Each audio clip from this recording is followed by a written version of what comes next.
ವೀಕ್ಷಕರೇ ನೋಡಿ, ಜ್ಯೋತಿಷ್ಯವನ್ನ ಕಲಿಬೇಕು ಅಂತ ಹೇಳಿ ಎಷ್ಟೋ ಜನ ಪ್ರಯತ್ನವನ್ನ ಪಡ್ತಾ ಇರ್ತಾರೆ. ಬಟ್ ಆದರೆ ಎಷ್ಟೋ ಜನ ದುಡ್ಡು ಕಟ್ಟಿ ಮೋಸ ಹೋಗಿರ್ತಾರೆ. ಬಟ್ ಆದರೆ ನೀವು ಒಮ್ಮೆ ನಕ್ಷತ್ರ ನಾಡಿಗೆ ರಿಜಿಸ್ಟರ್ ಮಾಡ್ಕೊಳ್ಳಿ, ಅವರ ಕಾಸ್ಟ್ ಕೂಡ ಅಷ್ಟೊಂದಪ್ಪ ದುಬಾರಿಯಪ್ಪ ಅಂತ ಏನೂ ಅನಿಸೋದಿಲ್ಲ. ಕೇವಲ 7,000 ರೂಪಾಯಿಗೆ ನಿಮಗೆ ಜ್ಯೋತಿಷ್ಯವನ್ನ ಕಲಿಸುವಂತಹ ಕೆಲಸವನ್ನ ಮಾಡ್ತಾ ಇದ್ದಾರೆ. ನಾನು ಇತ್ತೀಚಿನ ದಿನಗಳಲ್ಲಿ ಗಮನಿಸ್ತಾ ಬಂದಿದ್ದೀನಿ, ಮಾತನಾಡ್ತಾರೆ. ಈಗಾಗಲೇ ಈ ಜ್ಯೋತಿಷ್ಯವನ್ನ ಕಲಿತವರು ಮಾತನಾಡಿರುವಂತಹ ವಿಡಿಯೋಗಳನ್ನು ನೋಡ್ತಾ ಇದ್ರೆ ಅವರ ಕ್ಲಾಸ್ ಎಷ್ಟು ಇಂಟ್ರೆಸ್ಟ್ ಆಗಿರುತ್ತೆ, ಮತ್ತೆ ತುಂಬಾನೇ ಸೀರಿಯಸ್ಸು ಅಥವಾ ತುಂಬಾನೇ ಕಾಮಿಡಿ ಅಥವಾ ತುಂಬಾನೇ ನಾವು ಇದು ಹೀಗೆ ಕಲಿಬೇಕು ಅಂತ ಏನಿರೋದಿಲ್ಲ. ಜ್ಯೋತಿಷ್ಯವನ್ನ ಯಾವ ರೀತಿಯಾಗಿ ಕಲಿತ್ರೆ ನಮಗೆ ಬೇಗ ತಲೆಗೆ ಹೋಗುತ್ತೆ. ಮತ್ತೆ ನೋಡಿ, ಜ್ಯೋತಿಷ್ಯ ಅಂತ ಅಂದ್ರೆ ಇಲ್ಲಿ ಏನು ಅಪ್ಲಿಕೇಬಲ್ ಆಗತ್ತೆ ಅಂತಂದ್ರೆ ವಿಜ್ಞಾನವನ್ನ ಬಳಕೆ ಮಾಡಿಕೊಂಡು ಇದೊಂದನ್ನು ಜ್ಯೋತಿಷ್ಯವನ್ನು ನಾವು ಏನು ಕಲಿಬೇಕು ಅಂತ ಅಂದ್ಕೊಳ್ತೀವೋ ವಿಜ್ಞಾನವನ್ನು ಬಳಕೆ ಮಾಡಿಕೊಂಡು ಜ್ಯೋತಿಷ್ಯವನ್ನು ಕಲಿಸುವಂತಹ ಕೆಲಸಗಳಾಗ್ತಾ ಇದೆ. ಅಲ್ಲಿಗೆ ಯೋಚನೆ ಮಾಡಬೇಕು, ಬರೀ ಜ್ಯೋತಿಷ್ಯದಲ್ಲಿ ಇಲ್ಲಿವರೆಗೂ ಎಷ್ಟೋ ಜನ ಬರೀ ಬುರುಡೆ ಬಿಟ್ಕೊಂಡು ಬರ್ತಾ ಇದ್ದಾರಲ್ಲ, ಅಂಥ ಜ್ಯೋತಿಷಿಗಳಿಗೆ ಇದು ತಲೆ ಮೇಲೆ ಹೊಡೆದಂಗಿರುತ್ತೆ ಈ ಕ್ಲಾಸಸ್ಗಳು. ಯಾಕೆಂದರೆ ನಾನು ನೋಡಿರುವಂತಹ ಒಂದಷ್ಟು ವಿದ್ಯಾರ್ಥಿಗಳು ಮಾತನಾಡಿರುವಂತಹ ವಿಡಿಯೋಗಳನ್ನು ನೋಡಿ ಈ ಒಂದು ವಿಚಾರವನ್ನು ಇಲ್ಲಿ ಪ್ರಸ್ತಾಪ ಮಾಡ್ತಾ ಇದ್ದೀನಿ. ಇನ್ನು ಹೆಚ್ಚು ಮಾತನಾಡೋದು ಬೇಡ, ನಮ್ಮ ಜೊತೆ ಪಂಡಿತ್ ದಿನೇಶ್ ಗುರೂಜಿ ಅವರು ಇದ್ದಾರೆ. ಬನ್ನಿ ಅವ್ರನ್ನ ಕಾರ್ಯಕ್ರಮಕ್ಕೆ ಸ್ವಾಗತ ಮಾಡೋಣ. ನಮಸ್ತೆ ಗುರುಜಿ, ಕಾರ್ಯಕ್ರಮಕ್ಕೆ ಸ್ವಾಗತ.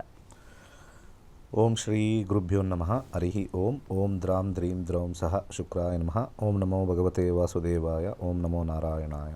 ನಮಸ್ಕಾರ ಗುರುಜಿ.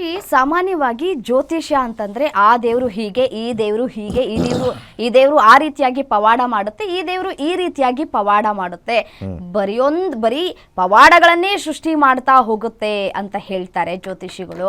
ಮತ್ತೆ ಇದರ ಜೊತೆಗೆ ವಿಜ್ಞಾನ ಏನು ಹೇಳುತ್ತೆ, ವಿಜ್ಞಾನ ಆಧಾರದ ಮೇಲೆ ಯಾರೂ ಕೂಡ ಜ್ಯೋತಿಷ್ಯವನ್ನ ಹೇಳೋದಿಲ್ಲ.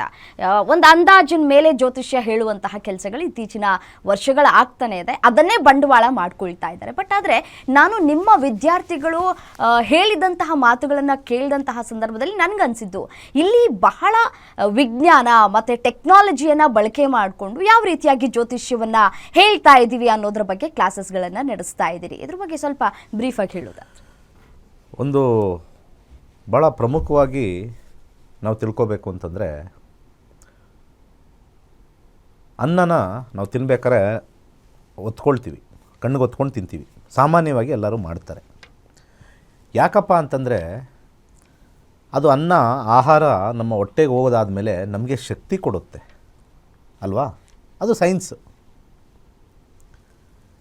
ನಾವೊಂದು ದೋಸೆ ತಿಂದರೂ ಕೂಡ ಅಷ್ಟೇ, ಒಂದು ಅಡುಗೆ ಮಾಡಿದ್ರು ಅಷ್ಟೇ, ಎಲ್ಲ ಮಾಡಿದ್ರು ಅಷ್ಟೇ, ನಮ್ಮ ದೇಹದೊಳಗೆ ಹೋದ್ಮೇಲೆ ಅದು ಶಕ್ತಿಯಾಗಿ ಪರಿವರ್ತನೆ ಆಗುತ್ತೆ. Where the food converts into energy, carbohydrates ಆಗಿ ವರ್ಕ್ ಆಗುತ್ತೆ. ಅದು ಸೈನ್ಸ್. ಅದು ಆದರೆ ಆ ಶಕ್ತಿ ನಮಗೆ ಬಂದಿದೆಯಲ್ಲ ಅನ್ನೋ ಒಂದು ವಿಚಾರಕ್ಕೆ ನಮನ ಮಾಡ್ತೀವಿ. Point number 1. ಹಾಗೆ ನಮ್ಮ ಜೀವನದಲ್ಲಿ ಬರ್ತಕ್ಕಂಥ ಎಲ್ಲ ಕಷ್ಟಗಳು, ನೋವುಗಳು ಕರ್ಮ ಆಧಾರಿತ ಅಂತ ಹೇಳಿ ಎಲ್ಲ ಶಾಸ್ತ್ರಗಳು ಹೇಳ್ತವೆ. ಕರ್ಮ ಆಧಾರಿತ. ಈ ಕರ್ಮ ಆಧಾರಿತದಲ್ಲಿ ಬರ್ತಕ್ಕಂಥ ಏರುಪೇರುಗಳನ್ನು ಎನರ್ಜೀಸ್ ಅಂತ ನಾವು ಹೇಳ್ತೀವಿ. ಪಾಸಿಟಿವ್ ಎನರ್ಜೀಸ್, ನೆಗೆಟಿವ್ ಎನರ್ಜೀಸು, ಅಥವಾ ಗುಡ್ ಎನರ್ಜಿ, ಬ್ಯಾಡ್ ಎನರ್ಜಿ, ಅಥವಾ ಗುಡ್ ಟೈಮ್, ಬ್ಯಾಡ್ ಟೈಮ್ ಅಂತ ಬರ್ತಕ್ಕಂಥದ್ದನ್ನು ನಾವು ಆ ಎನರ್ಜೀಸ್ನ ನಾವು ನೋಡ್ಕೋಬೋದು. ಸಾಮಾನ್ಯವಾಗಿ ಗುಡ್ ಎನರ್ಜಿ, ಬ್ಯಾಡ್ ಎನರ್ಜಿ ಅಂದರೆ ವೆರಿ ಸಿಂಪಲ್. ತುಂಬ ಬಿಸಿಲಿದ್ದಾಗ ಸಾಮಾನ್ಯವಾಗಿ ನಾವು ಆಚೆ ಹೋಗಲ್ಲ, ಬಿಸಿಲು ಜಾಸ್ತಿಯಪ್ಪ, ಅಥವಾ ತುಂಬ ಮಳೆ ಬಂದಾಗ ಹೋಗಲ್ಲ. ಅನಿವಾರ್ಯ ಪರಿಸ್ಥಿತಿಲಿ ನಾವು ಹೋಗಲೇಬೇಕು ಅಂತಂದಾಗ ಸ್ವಲ್ಪ ಪರಿಹಾರ ಮಾಡ್ಕೊಂಡು ಹೋಗ್ತೀವಿ. ಪರಿಹಾರ ಅಂದರೆ ಅದರಲ್ಲಿ ಛತ್ರಿ ಇಟ್ಕೊಂಡು ಹೋಗ್ತಕ್ಕಂಥದ್ದು ಒಂದು ಪರಿಹಾರ ಅಂತ ಎಕ್ಸಾಂಪಲ್ ಹೇಳ್ತಾ ಇದ್ದೀನಿ. ಹಾಗೆಯೇ ಜ್ಯೋತಿಷ್ಯನೂ ಕೂಡ ಯಾವಾಗ ನಮಗೆ ಅನಿವಾರ್ಯ ಪರಿಸ್ಥಿತಿ ಬಂದಿದೆ, ಉದ್ಯೋಗ ಸಿಗ್ತಾ ಇಲ್ಲ, ನನಗೆ ಜೀವನ ನಡಿಬೇಕು ಅಂಥ ಸಮಯದಲ್ಲಿ ಆ ಎನರ್ಜೀಸ್ನ ನಾವು ನೆಗೆಟಿವ್ ಇರೋದನ್ನು ಸ್ವಲ್ಪ ಮಟ್ಟಿಗೆ ಪಾಸಿಟಿವ್ ಮಾಡ್ಕೊಳ್ತಕ್ಕಂಥದ್ದೇ ಜ್ಯೋತಿಷ್ಯ. ಇದು ಒಂದನೇದು. ನಡೀತಾ ಇರ್ತಕ್ಕಂಥ ಗುಡ್ ಎನರ್ಜಿನ ಎನ್ಹ್ಯಾನ್ಸ್ ಮಾಡ್ಕೊಳ್ತಕ್ಕಂಥದ್ದು, ಇನ್ಕ್ರೀಸ್ ಮಾಡ್ಕೊಳ್ತಕ್ಕಂಥದ್ದು. ಅದರಲ್ಲೂ ಕೂಡ ಜ್ಯೋತಿಷ್ಯದಲ್ಲಿ ಎನ್ಹ್ಯಾನ್ಸ್ಮೆಂಟ್ ಥಿಯರಿ ಅಂತ ಒಂದು ಬರುತ್ತೆ. ಒಟ್ಟಿನಲ್ಲಿ ಜ್ಯೋತಿಷ್ಯ ಅಂತ ನಾವು ಎಲ್ಲ ತೊಗೊಳ್ಬೇಕಾದ್ರೆ ಎಮೋಷನಲ್ ವೆಲ್ ಬೀಯಿಂಗ್ ಅಂತ ಒಂದು ಫೈನಲ್ ಆಗಿ ಹೇಳ್ತೀನಿ. ಓಕೆ. ಜ್ಯೋತಿಷ್ಯದಿಂದ ನಿಮಗೆ ಆಟೋಮೆಟಿಕ್ಕಾಗಿ ನಿಮಗೆ ದುಡ್ಡು ಉದುರುತ್ತೆ, ಆಟೋಮೆಟಿಕ್ಕಾಗಿ ಮದುವೆ ಆಗಿಬಿಡುತ್ತೆ. ಆಟೋಮೇಷನ್ ಇಲ್ಲ ಇಲ್ಲಿ. Astrology is never automation. ತುಂಬ ಜನ ತಪ್ಪು ತಿಳ್ಕೊಂಡಿದ್ದಾರೆ. ಓ ಜ್ಯೋತಿಷ್ಯದಲ್ಲಿ ನಮಗೆ ಯೋಗ ಇದ್ದಿದ ತಕ್ಷಣ ದುಡ್ಡು ಬಂದ್ಬಿಡುತ್ತೆ. No, for that you have to work. ಜ್ಯೋತಿಷ್ಯ ನಿಮಗೆ ಅವಕಾಶಗಳನ್ನು ತೋರಿಸುತ್ತೆ, ಮಾಡಿಸಲ್ಲ. ಇದನ್ನು ಭಾಳ ಇಂಪಾರ್ಟೆಂಟಾಗೆಲ್ಲ ಅರ್ಥ ಮಾಡ್ಕೋಬೇಕು. ಆಪರ್ಚುನಿಟೀಸ್ ತೋರಿಸುತ್ತೆ. ಜ್ಯೋತಿಷ್ಯದಲ್ಲಿ ಆಪರ್ಚುನಿಟೀಸ್ ತೋರಿಸುತ್ತೆ. ತುಂಬ ಜನ ತಪ್ಪು ತಿಳ್ಕೊಂಡಿದ್ದಾರೆ. ಆಪರ್ಚುನಿಟೀಸ್ನ ನಾವು ನೋಡ್ಬೋದು. ಇವಾಗ ಫಾರ್ ಎಕ್ಸಾಂಪಲ್ ಈಗ ಮದುವೆ ತೊಗೊಂಡ್ರೆ ಮದುವೆಯಲ್ಲಿ ಬೇಕಾಗಿರ್ತಕ್ಕಂಥ ಒಂದು ವಿಚಾರದಲ್ಲಿ ಬರ್ತಕ್ಕಂಥ ಆಪರ್ಚುನಿಟೀಸ್ನ ನಾವು ನೋಡಬೇಕು ಅಂತಂದರೆ ಯಾವ ಟೈಮಲ್ಲಿ ಅಲ್ಲಿ incremental opportunity, middle opportunity, less opportunity, no opportunity, ಇಷ್ಟೂ ಬರುತ್ತೆ ಕಾಂಬಿನೇಷನ್ಸು.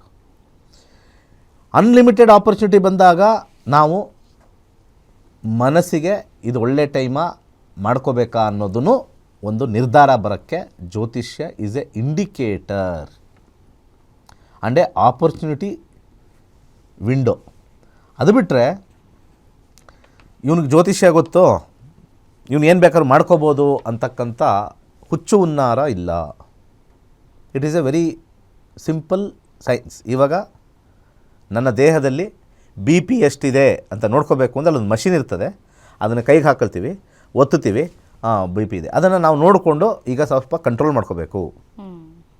ಬಿ ಪಿ ಪರವಾಗಿಲ್ಲ, ನಾರ್ಮಲ್ ಆಗಿದೆ, ಊಟ ಸ್ವಲ್ಪ ಚೆನ್ನಾಗೇ ಮಾಡ್ಬೋದು. ಈ ರೀತಿಯಾಗಿರ್ತಕ್ಕಂಥ ವಿಚಾರದಲ್ಲಿ ನಾವು ತಗೊಂಡಾಗ ಭಾಳ ಪ್ರಮುಖವಾಗಿ ನಾವು ಹೇಳೋದು ಏನು ಅಂತಂದರೆ, ಜ್ಯೋತಿಷ್ಯನೂ ಅದೇ ರೀತಿ ತೊಗೊಂಡು ಈ ಟೈಮಲ್ಲಿ ಬಿ ಪಿ ಜಾಸ್ತಿ ಇದೆ ಸುಮ್ಮನಿರು ಅಂತಂದರೆ, ಈ ಟೈಮಲ್ಲಿ ಆಪರ್ಚುನಿಟಿ ಇಲ್ಲ ಸುಮ್ಮನಿರು. It is A measure. ಅದಕ್ಕೆ ಜ್ಯೋತಿಷ್ಯನ ಆವಾಗಲೇ ರಮ್ಯಾ ಮೇಡಮ್ ಅವ್ರು ಹೇಳಿದ್ರಲ್ಲ, ಅಲ್ಲಿ ಇಲ್ಲಿ ಹೋಗಿ ಕೇಳೋ ಬದಲು ಕಲ್ತ್ಕೊಂಬಿಡಿ. 65,000 ಜನ ವಿದ್ಯಾರ್ಥಿಗಳು ಕಲ್ತಿದ್ದಾರೆ.